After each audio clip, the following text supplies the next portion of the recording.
Non-Monogamy Help is a podcast where your questions about open, non-monogamous or polyamorous relationships are answered. Our host, Lola Phoenix, will consult a licensed therapist with over a decade of experience to address your problems. Names and locations have been changed or censored to keep your questions anonymous. You're listening to Non-Monogamy Help, the podcast. Welcome to episode 44 of the Non-Monogamy Help podcast. I'm Lola Phoenix. Please send your questions to nonmonogamyhelp@gmail.com and they'll either be read in the podcast or the column anonymously.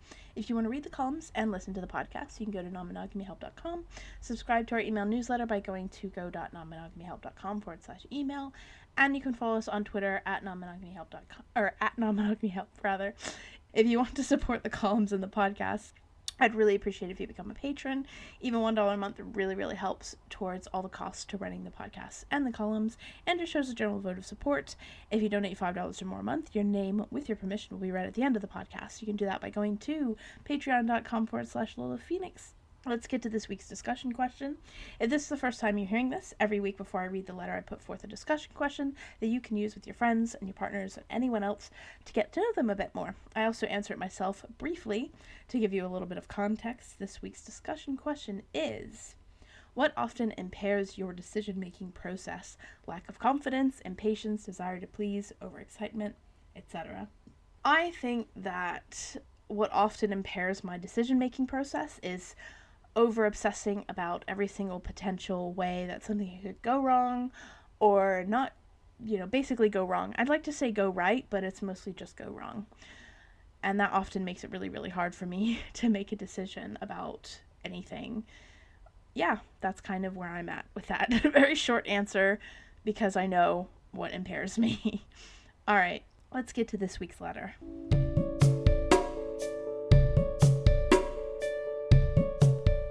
My partner and I have always been non-monogamous, and we've taken on the role, is that the right word, of each other's primary partners. Ever since the start of our relationship, my partner has found it easier to connect with people and has always had multiple partners at any one time. He's a dominant hetero-cis male who's very physical. I, on the other hand, am submissive pan-cis female who requires a much deeper emotional connection with people before anything sexual. So while I've tried, I've struggled to find anyone else that I've wanted to go on more than a first date with. Now, whether that's because I've just had bad luck or because I'm content with my current partner, I don't know, but I really wish I did. I should mention that, like you, I have anxiety, amongst other mental health problems, which have all been rearing their ugly heads as of late. As such, I'm beginning to feel very insecure over the number of connections he has and how easy it seems to be for him versus the lack of connections that I have. I understand it's not a competition, however, it's becoming clearer to me that I'm someone who needs a lot of emotion and support, which is currently having to stretch over other partners, work, family, friends, etc. I have support from friends and family as well, although I am wary that I have been using him too much as a crutch. However, irrespective, I feel my interest in wanting any other relationships may be dwindling. We spoke and my partner asked if my overall view on non-monogamy had changed or if this was just because I was feeling lower than usual at the moment and therefore more insecure, and I couldn't answer him. It's like I started having an internal argument with myself, my anxiety making it impossible to work out what was real. I started contemplating different boundaries and rules that would make me maybe feel better, but that's just unhealthy control. I then started to guilt myself for not being able to be as understanding as him, as he never worries when I've been on the odd date, but maybe that's because he's got so used to it never amounting to anything more. He's never really experienced me not having the capacity for him. I fear there will always be an imbalance between our respective partners, and while I'm learning to control my anxiety, I know it's not going to leave overnight. How I wish I could just wake up and magically feel secure. So I guess I'm just at a complete loss as to where the heck do I go from here.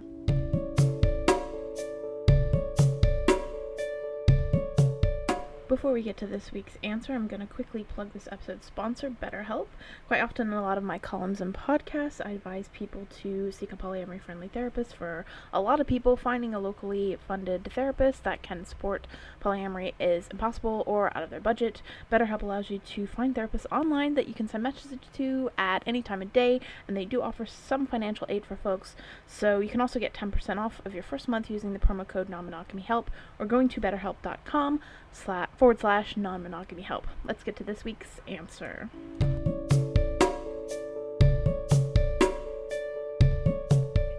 So first and foremost, this is actually going to be pretty short because you're overthinking it. to put it lightly. You're really overthinking the situation. Like, you can, I wouldn't consider myself to have any interest in dating. I don't actively date. I don't try to find other partners because dating sucks. I don't like it. I don't enjoy the company of the vast majority of people. I don't really like people. The entire reason that I personally have chosen to do non-monogamy isn't because I like so many people that it's hard to choose or whatever. It's because I like so few people that if I do find someone that I like, I want the chance to pursue something with them. I'm kind of at the opposite end of that spectrum. And it's partly anxiety. Like, my anxiety absolutely contributes to it. But I also just am not that interested in it. And I've experienced something very similar. Like, I have had to accept that no matter what kind of relationship I have, if I have a domestic relationship with someone, they're always going to be dating more people than me. Like, generally speaking, unless I find someone who is exactly like me, they're going to be dating more people than me. And it's taken a while, but I've pretty much, just given up on the idea that I need to be out there pursuing dates all the time. And if for a long time I felt like I had to do that in order to be polyamorous or be non-monogamous, I had to have multiple partners, and that pushed me into doing a lot of things I didn't really want to do, to going to a lot of places I didn't want to go, and to just being in situations I had no interest in being.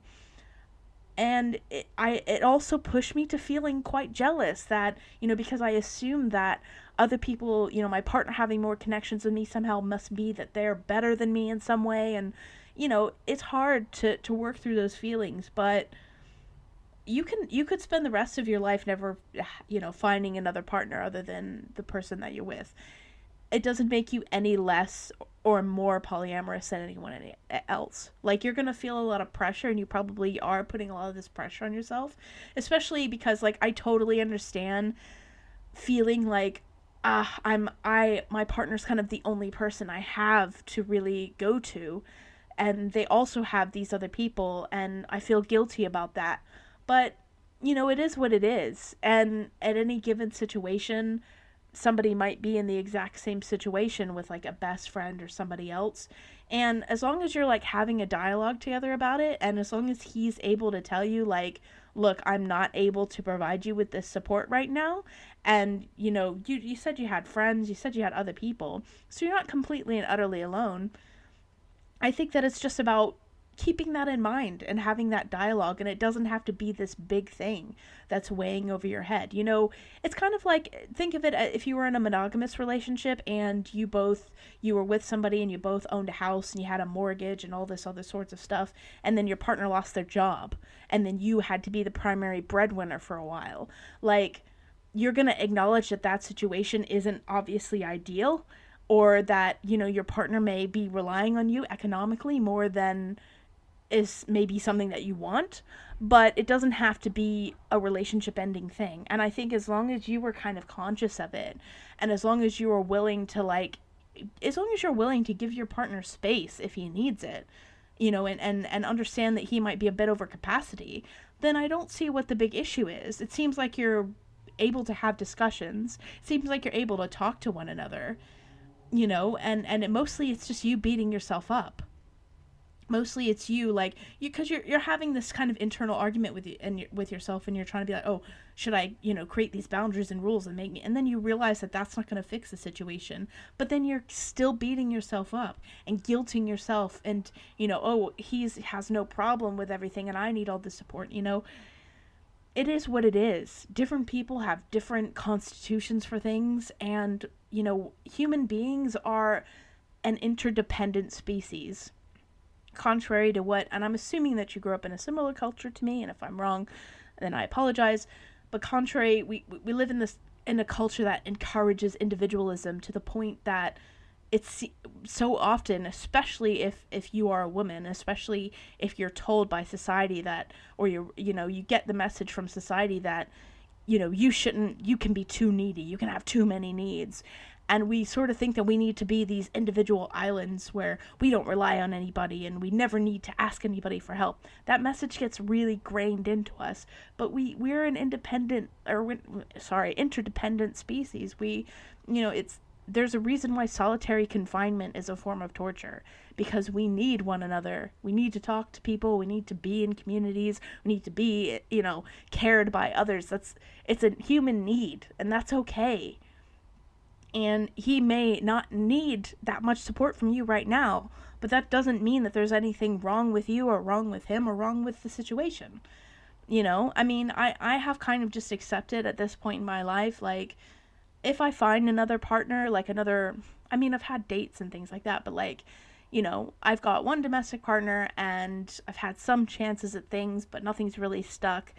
And, I do want to, I want to have another live-in partner. That's like my ideal situation, but it may not happen. I may not find another person. I've had situations that I thought were going to turn into partnerships that didn't, but it'll happen when it happens. But I'm not going to think that I'm less suitable or less capable or there's something wrong with me, or I'm sure you've been in a situation where someone has been attracted to you who was a lovely person who, there's nothing wrong with them, you just don't feel anything for them. And that's okay. Just because you are not that you don't get so many connections doesn't necessarily mean there's anything wrong with you. And it might be, my domestic partner right now connects with all sorts of people, finds it really, really easy to connect with people. And it could be because maybe I've had more trauma, maybe, all this horrible things that have happened to me and I don't trust people. And I'm working on all that. I'm trying to work on, not being so nervous and scared of new people and not seeing them as a threat. And partially kind of I think why I don't connect with people as easy as my partner does is because of some of that. But I am where I am. I'm in the situation that I'm in. And, it's not even necessarily about security. It's just about, you can't fix everything overnight. And it might be partially because of kind of the stuff you've been through, or even your situation, being in a less marginalized position in multiple ways may make it a lot easier to find connections with people. I feel like my partner that I'm with now, my domestic partner, I feel like when we started our relationship, there were probably, I feel like I've kind of corrupted them in a way. I think they're less able to deal with some of the shit that they would have dealt with now, that they're less able to deal with it now. So maybe they would, you make connections with people and sometimes they say horrible shit. That's my experience. I'm interested in dating someone, they say something terrible. I'm just like, oh, fuck. That sometimes can happen a lot to me. Some people can write that off. Some people are fine with that. I feel like I said, my partner is probably less fine with that now. I've kind of brought them over to the grumpy side of it. But, you are kind of just overthinking it and beating yourself up a little bit when you don't need 5 partners to be polyamorous. You don't need 10. You don't need 2. You by saying I'm polyamorous or I'm non-monogamous and that's how I want to live my life, that's enough. There is no test, there is no license, you don't have to prove anything to anybody. And if anyone wants to come along and say, well, they need to mind their freaking business. Mind their business. Are they the polyamory police? Mind the freaking business. So, try, and if you have access to polyamory friendly therapy, please do try to find it. You can absolutely find it out there, even, if there's no one around in your immediate area. To look at Skype therapy, look at phone therapy. Just try and be a little less harsh on yourself. And for all the virtues of your partner, yeah, he's, like you said, he's being real understanding now, but maybe he hasn't had a lot of situations that have threatened his jealousy, so maybe that has a lot to do with it. But just, trust that your partner is going to be able to tell you when they're not feeling up to things. You have to be able to extend that trust to him as well. And trust that you have good enough communication that even if bumps do occur in the road, it's not going to throw everything off course, and you'll be able to cope with it. Because you never know when something happens, and you never know when, life can be unpredictable. And something can happen, and all of a sudden someone needs your support, someone needs your help, and you have no idea what's going to happen in the future. So try not to overthink it too much. Give yourself a little bit of credit, And screw anyone who has something to say about how many partners you have or how often you date. You could give up dating right now and you'd still be just as polyamorous as you were if you continued trying to find a partner.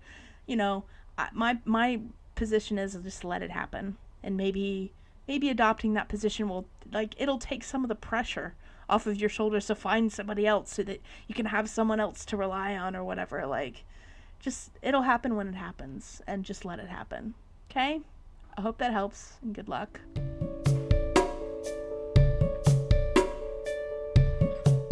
Thank you for listening to episode 44 of Non-Monogamy Help. If you want to be awesome, you can donate to our Patreon. Donating $5 or more means that your name, with your permission, will be read at the end of the podcast. This week's awesome people are Laura Boylan, Chris Albery, Jones Juke, Kia, and James Wartell. If for whatever reason you can't become a patron because life happens, you can take 5 minutes out of your day to log into iTunes or Apple Podcasts, find our podcast, and rate and review it. That would be super helpful. Helps me get the podcast out to new people if it has a lot of really great ratings. So even if you don't want to write a review and you just do a little 5-star rating, that's really helpful. Yeah, that's all for this week. You'll get a new column next Friday, another podcast in a fortnight. So sorry about the horrible background noise. I still am recording this in my flat. If you want to become a patron and you want to donate me studio space, I may not use that because it's really super convenient to record it in my flat, I'll be honest with you. But it would be really appreciated if you want to do that. You can totally do that. Just get in touch. nonmonogamyhelp@gmail.com. Anyway, enough of me being cheeky. Thank you so much for listening. Goodbye.